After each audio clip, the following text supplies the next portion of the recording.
View হচ্ছে না, তো এখন কোনো কিছুতে দেখতাম সে রান্নার ভিডিও বানাইতো, তো রান্নার ভিডিওতে যথারীতি ভিউ হয় না, মানুষজন এত বেশি দেখে না, পছন্দ করে না, কিরকম খাইতে হয় আল্লাহই ভালো জানে।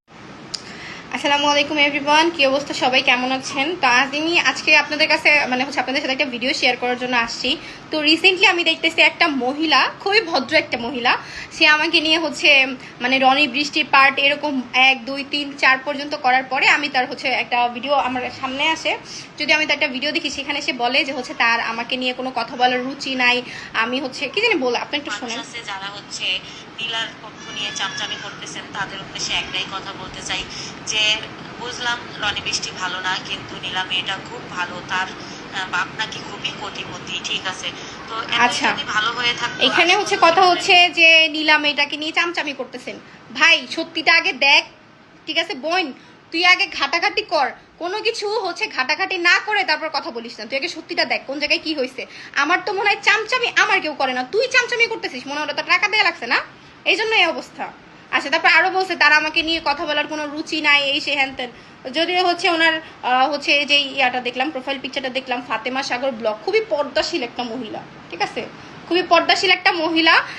সে এই টাইপের ভিডিও বানাচ্ছে, আর রান্নার ভিডিও বানাইতো, তো রান্নার ভিডিওতে যথারীতি ভিউ হয় না, মানুষজন এত বেশি দেখে না, পছন্দ করে না, কিরকম খাইতে হয় আল্লাহই ভালো জানে।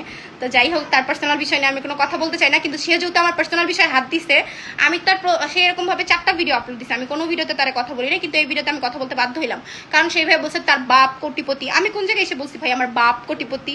আমার বাপ যদি কোটিপতি হইতো তাহলে তো রনির মতো ছেলের কাছে বিয়ে হইতো না। যাই হোক, যতটুকু আমাদের কাছে আছে আলহামদুলিল্লাহ, ঠিক আছে। আর রনিকে যেটা বিয়ে করা হয়েছে সেটা আমরা ভালোবেসে বিয়ে করছি, এরকম না যে আমরা পালাই গিয়ে বিয়ে করছি, ফ্যামিলি ছাড়া বিয়ে হয়েছে, দুজনের একসাথে ভালোবেসে ফ্যামিলি নিয়ে বিয়ে হয়েছে। আর এই কুচুক্কি মহিলা এসে কি বলবো ভাই, এটা বলতে গেলে আমার বাদে, সে কি বলবো ভাই, এটা বলতে গেলে আমার বাদে, সে পর আমাকে নিয়ে ভিডিও আপলোড করেই যাচ্ছে।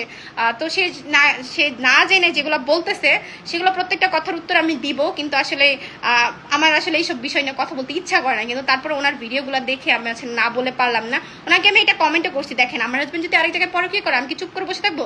সে আমাকে বলে যে তুই একটা বেয়াদব মহিলা, এরকম আমাকে বলতেছে আমি একটা বেয়াদব মহিলা। তাইলে আমার মনে হয় সেও মনে হয় 10 জায়গা থেকে আসছে, 10 জায়গায় এসে তারপরে তার হাজবেন্ডের সংসার করতেছে, এখন সেই টাইপের কথাবার্তা বলতেছে। ওই যে বলে না মেয়েরাই মেয়েদের শত্রু, এই যে এনাকে দেখলে বোঝা যাবে মেয়েরাই মেয়েদের শত্রু, ফালতু একটা মহিলা। যে ভিডিওগুলো আপনারা দেখলেন, যদিও আমার এইসব ভিডিও নিয়ে আসলে কথা বলার কোনো রুচিতে টানে না, কিন্তু তারপরও কিছু কিছু ভিডিওতে আসলে এমনভাবে ভিডিওগুলো করছে, বা অনেকে যে অনেক এমনভাবে কথাগুলো বলছে, সেটা না বলে পারতেছিলাম না, আসলে বললে মনে হচ্ছিল যে না ভিতরটা একটু শান্তি শান্তি লাগবে। যাই হোক, এইসব বিষয় নিয়ে আমি কোনো কথা বলতে চাই না, কিন্তু এটা চলে আসছে এই জন্য কথাটা বললাম।